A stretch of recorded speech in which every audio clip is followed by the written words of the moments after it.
Hey, what's up guys? Jabber1 here, and today I've got a hot take that I think a lot of you might disagree with. Is Starfield actually a good game? And I'm going to give you exactly what my thoughts are on Starfield and why I think it's better than most people give it credit for.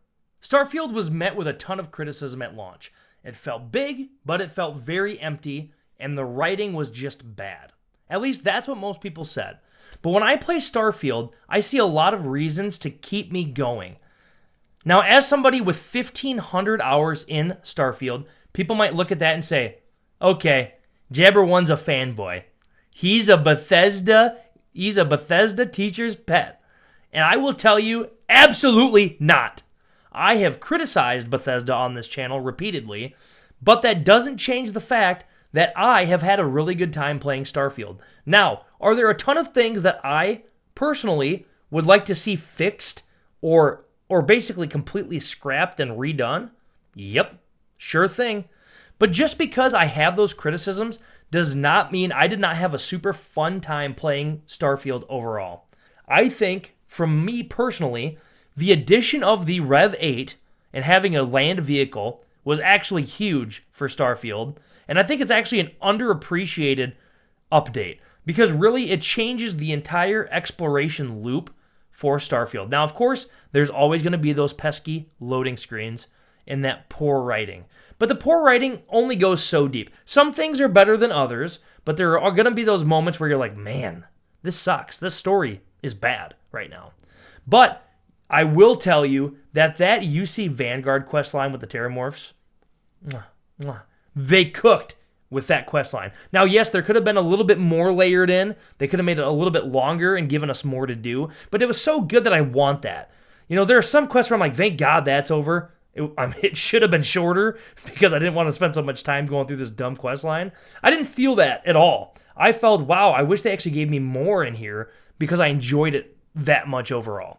So Terramorph questline was great. I would give that even a higher score. I'd give that a 8.5 to almost 9 out of 10 because it was such a fun questline. But of course, that questline is not the whole game. So that's something to keep in mind. Now, I will also tell you that Starfield, now having the Rev 8, now having the land maps, now having some updates with some sliders that you can change difficulties more specifically and also add effects from eating food, sleeping, and how you heal or regain health from certain environmental effects or get rid of the debuffs from environmental effects. That was also a good update. I mean, a lot of those things kind of changed a little bit of the core gameplay loop, and that was all for the better. So I would say right now, in the end of 2025, going into 2026, Starfield is a good game. That's what I think. I've got this rating scale I like to use, which is 10 is game of the year, perfect game. Oh my gosh, almost no complaints. That's a 10. A 9 is what a great game. I can play this for hours and hours and hours and hours. I love this game. It is in the top tier of my personal gaming list. An 8 is wow, what a good game. I'm going to talk about that with my friends for the next 5 years. 7 is where we go, yeah, it was pretty good. It was a good game.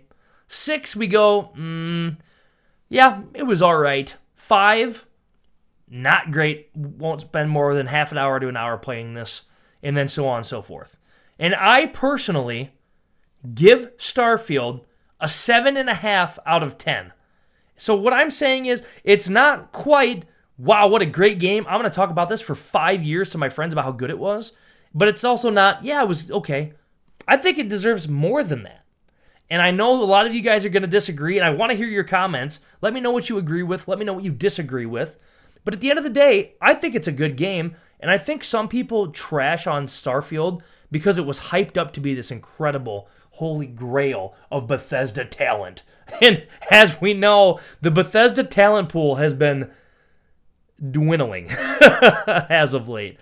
But I think Starfield is worth playing, and if you own it already, I'd say give it another shot if you haven't touched it in years. I'm not telling you, if you don't own it, to go out and buy it right now. Wait for a big sale or wait for more updates to the game. It sounds like Bethesda's trying to cook. I don't know if we should even let them try, but they're trying to cook. So give it a chance. I'd say if you have it, play it again. See if you haven't played since the Rev 8, or even since they added in those sliders in the gameplay menu, or if you haven't seen the land maps and some of those other small tweaks and enhancements they made. It's worth giving it a shot and checking it out. And of course, the Shattered Space DLC, I don't even want to go into details on that because it's not that great. But there are parts of it that are cool, and you get some good weapons out of it. So from that standpoint, I mean, there's some things to check out. But let me know what you guys think. Let me know if you agree. Let me know if you disagree. If you like this video, please consider giving it a like. If you dislike it, I'm going to be sad, but you can dislike the video. And then if you want to see more content like this, or see me, please consider giving me a subscribe. I love seeing the little community here grow. And engaging with you guys in the comments is always fun and worthwhile. I really like hearing feedback and knowing what you guys like in this community. And it also gives me ideas and helps me think of things to do for future videos. So all that being said, guys, I hope you enjoyed. And until next time, have a great one, and well met, travelers.